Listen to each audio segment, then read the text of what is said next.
Okey kawan-kawan, anak-anak semua. Sekali lagi Ustaz akan ceritakan bagaimana cara solat ketika sakit. Okey, sebelum tu kita tengok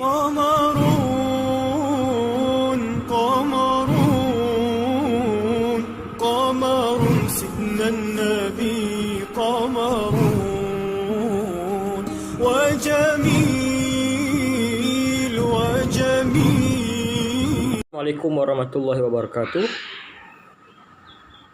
Okey, apa khabar semua? Bismillahirrahmanirrahim. Wassalatu wassalamu ala asyrafil anbiya'i wal mursalin wa ala alihi wa sahbihi ajma'in. Ustaz akan ajar satu tajuk iaitu solat ketika sakit. Solat ketika sakit ni merupakan unit 3 bagi rukhsah. Jadi kamu boleh buka muka surat 122. Okey. Jadi macam mana kalau kita sakit? Kalau kita sakit, seorang itu tidak boleh katakan alasan tidak boleh semayang. So kita solat ni kita di mana-mana saja kita berada, kan? Sakit, darurat, kita wajib menunaikan solat.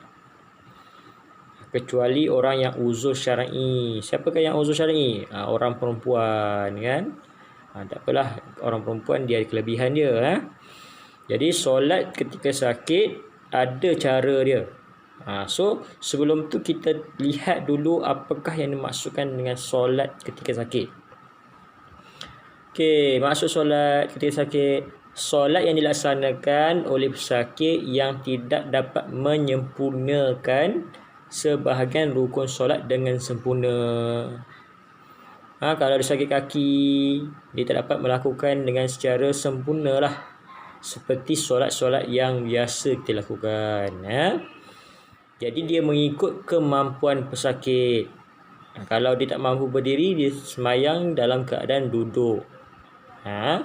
Kalau dia tak mampu duduk, dia boleh semayang secara baring. So mengikut kesesuaian apakah dia sakit, apa yang disakit lah. Seperti mana dalam hadis Rasulullah SAW, Salli qa'iman fa in lam tastati' fa qa'idan fa in lam tastati' fa ala janbi.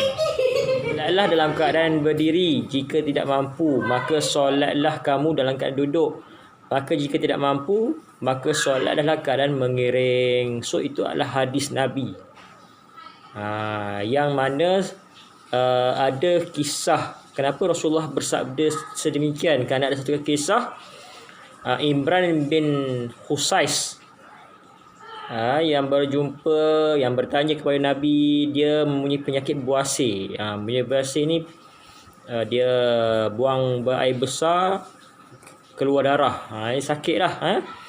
Jadi Rasulullah telah beritahu, nak solat boleh, tetapi solat dalam mengikut kemampuan sendirilah.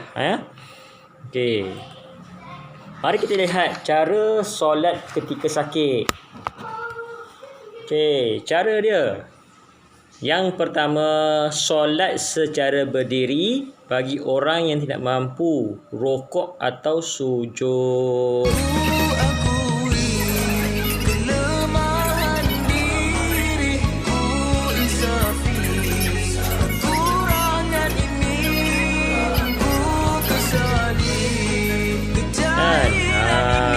So biasa kamu lakukan ini saya nampaklah di surau.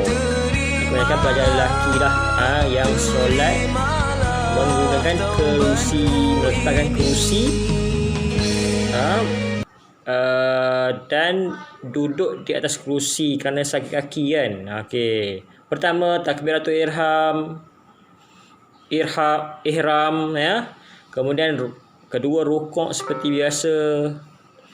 Yang ketiga, tasyahud akhir. Jika tidak mampu duduk, tasyahud dilakukan mengikut kemampuan pesakit. Duduk di antara dua sujud, kan. Sujud mengikut kemampuan kita. Betul tak? Okey.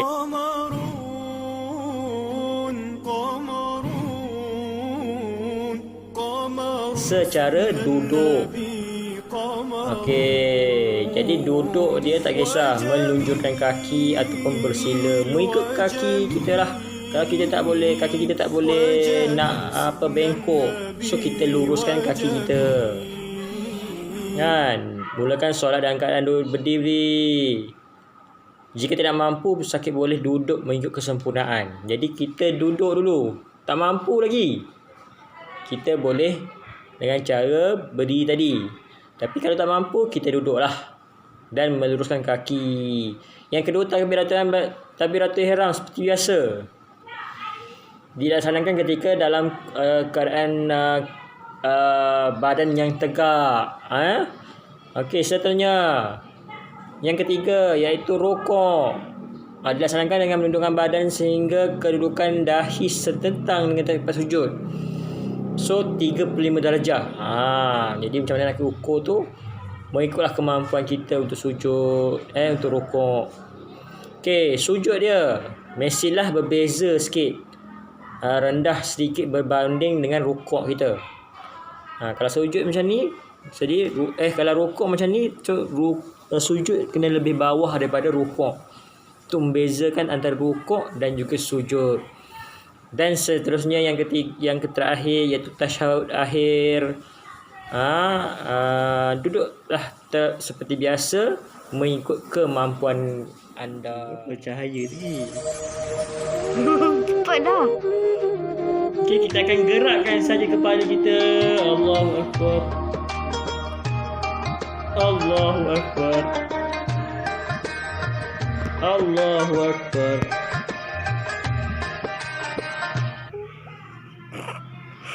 Okey, seterusnya kita solat secara mengiring. Okey, solat secara mengiring ini apabila kita tidak mampu berdiri dan juga tidak mampu untuk duduk. Kan orang tu sakit kan, tak boleh nak bangun, tak boleh nak berdiri, tak boleh nak duduk, so dia solat secara mengiring. Iringkan badan, rusuk kanan. Jika tidak mampu, boleh mengiring di atas rusuk kiri. Muka dada di hadapan ke arah kiblat.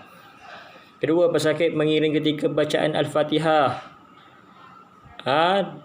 Duduk di antara dua sujud dan duduk tasyahud. Duduk tasyahud. Okey, yang ketiga, rukuk dilaksanakan menundukkan sedikit kepala. Yang keempat, sujud dilaksanakan dengan menundukkan kepala melebihi kadar rukuk. So macam tadilah, kalau rukuk macam ni, so sujud pun kena bezakan antara rukuk dan dengan sujud. So, yang kelima, jika tidak mampu lagi menundukkan kepala, gunakan isyarat mata. Jika tidak mampu, lakukan solat dengan hati. So itu mengikut kemampuan. So yang penting kita solat. Sakit macam mana pun kita kena solat. Kemudian kalau kita tak mampu dalam keadaan mengiring, cara yang keempat iaitu solat secara mengiring. Okey, menggunakan mata.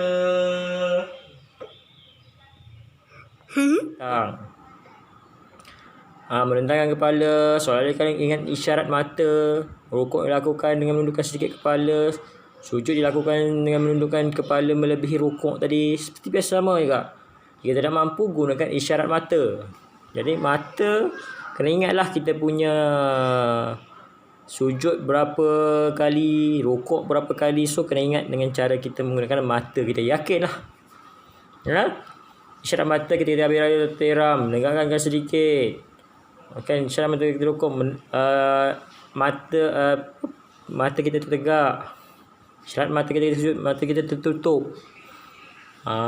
Itulah dia cara cara supaya kita dapat melaksanakan solat ketika sakit.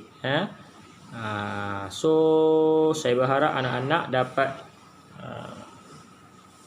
tidak menjadikan alasan lah untuk kita kalau kita tak alasan lah, kalau sakit kita alasan untuk tidak semayang. So kita kena semayang.